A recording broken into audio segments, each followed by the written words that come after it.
Ferries, of course, come in all shapes and sizes, from the small passenger ferries that shuttle people around False Creek behind me, to the huge C-class ferries that serve as the main vital link between Vancouver Island and the lower mainland. In the not-too-distant future, another class of ferry might be entering the fray, and Artemis might be a name to keep an eye on. If you haven't heard of them, here's your introduction. Welcome to the Go Electric Fleet Show. This is where we sit down and chat about EV fleets, infrastructure, and more. Join us as we explore EV fleets here in BC. Nestled among the gleaming glass towers in the heart of Vancouver's harbour, a quiet revolution is underway. This is no ordinary ferry. It's an all-electric, hydrofoil-powered vessel that skims wave tops as if it were about to fully take to the sky. Today, we're taking you inside the Artemis Ferry's technical demo, a glimpse into what the future of zero-emission passenger transport could look like in British Columbia's harbours, inlets, and coastal communities. I'm Darren Pereira. I'm the co-founder and CEO of Greenline Ferries. We're looking at launching an all-electric passenger ferry between Bowen Island and Gibsons into Vancouver. The aim is to have 150 passenger ferries in the waters of BC. Greenline Ferry's mission is clear: connect coastal communities with fast, comfortable, and emission-free transport, bypassing the bridges, traffic jams, and ferry lines that can make navigating the BC coast a trying experience. The idea is to make commuters commuting on the waters way more efficient for people living outside communities like Gibson and Bowen Island. And the goal is to connect the heart of each community into Vancouver and connect them with SkyTrain, with buses, with car share.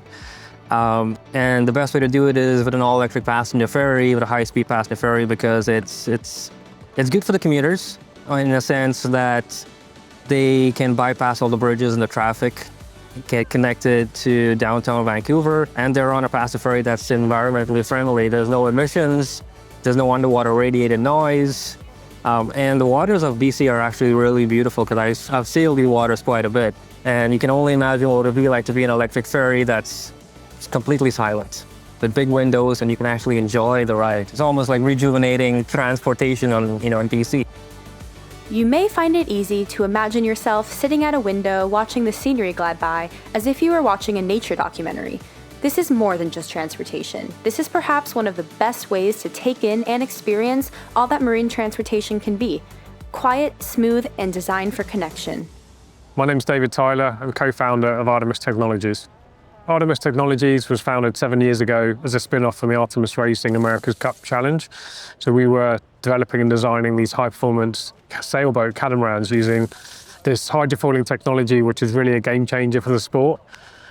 By flying above the waves, we're seeing huge efficiency savings. The boats are able to operate at high speed, go 4 times the speed of the wind, and speeds over 60 miles an hour.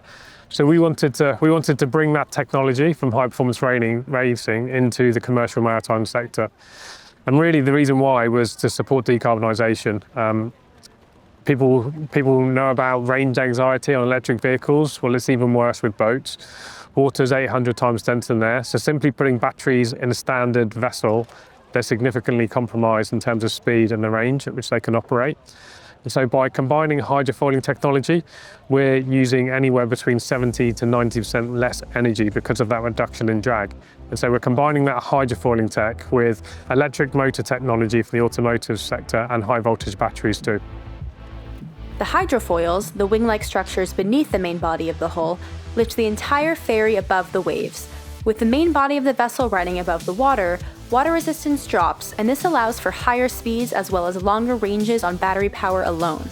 This boat behind us uses one motor on the forward foil, a 250 continuous kilowatt motor, so incredibly efficient. That powertrain lets the Artemis ferry cruise at 30 knots, about 56 kilometers per hour. That means that you could make the trip from Snug Cove on Bowen Island to Coal Harbour in downtown Vancouver in under 30 minutes. We have a standard 103 kilowatt hour battery pack, and we have 4 of those on board, so 412 kilowatt hour combined. And we use lithium-ion NMC cell technology. We're leveraging technology that's been developed for the automotive sector. So with this boat, you have the option of charging slowly with AC power, or you can do a fast DC charge with the CCS2 connector. So with our commercial charging system that we have, we're able to charge at 320 kilowatts and charge the boat in just over an hour. I think for this size boat, the infrastructure is relatively straightforward. You generally have a high-speed dispenser on the pontoon that will put power into the vessel. And then you can either take take power directly from the grid, or you can have an energy storage system onshore. So basically a battery in a box that will do a real slow trickle charge from the grid, and making sure that you have the stored energy ready to do a fast charge into the vessel. But as we look to deploy the larger 150 passenger ferries as well, then the infrastructure demands increase, and it becomes critical to engage both with the local utility companies, but also with the local port or landlord owner as well. Whether it's fixed dockside units or floating power stations, charging infrastructure is the bridge between technical demonstrations and real-world deployment. Once the first pieces of marine-focused charging infrastructure plug into the grid, it could be a watershed moment for electric marine transport here on the BC coast. I'm the captain of the vessel. I'm also responsible for training our new captains coming up, and also new clients, making sure that they're happy with the boat. They know how to do, maybe not just the driving of the boat, but also the emergency drills. This last year, I've been kind of on a world tour. So we were down in Seattle last, got the boat up by sea, to Port Townsend, Victoria, Salt Spring Island, and now here to Vancouver. For the captain, piloting a hydrofoil ferry is part maritime skill, part aviation precision. Effectively, all I do is I push the throttle forwards. When we get to 14 knots, press takeoff there, up she comes. We lose all the resistance of the water, so I can decrease the throttle, and yeah, away we go.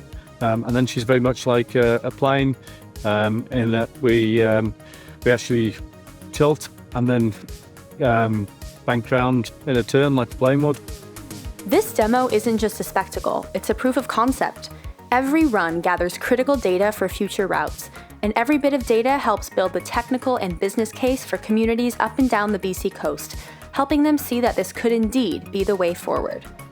Our aim is to deploy these vessels in 2027, early 2027. We take the data, we ensure that it works, that the hydrofoils are a good option for BC, and then we look at the big boat, which is the EF24, and that's the 150 passenger, and hopefully deploy that by 2027 if all goes well. I think there's a lot of excitement here in BC, particularly in Vancouver, to connect with certain communities on the Sunshine Coast.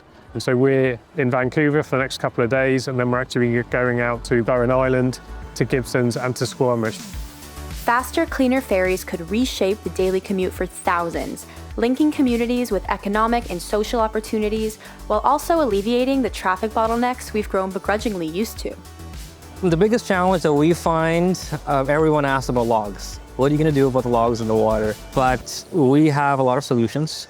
For one, we have standard operating procedures that if you see a log, you avoid it, you slow it down, go around there. The foils are reinforced.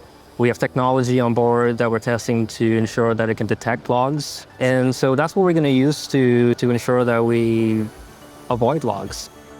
In order to ply our coastal waters safely, new technology and new solutions have to be deployed and pioneered. Demos like this one are just one part of the journey to a cleaner and greener future for all of us.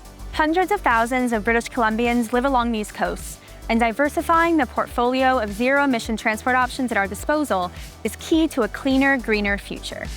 Thanks for joining us on this look at what our marine transportation future could look like, and we'll see you next time on the Go Electric Fleet Show. Make sure to subscribe to our channel for more updates on fleet electrification and other sustainable transportation solutions. Thanks for watching the Go Electric Fleet Show.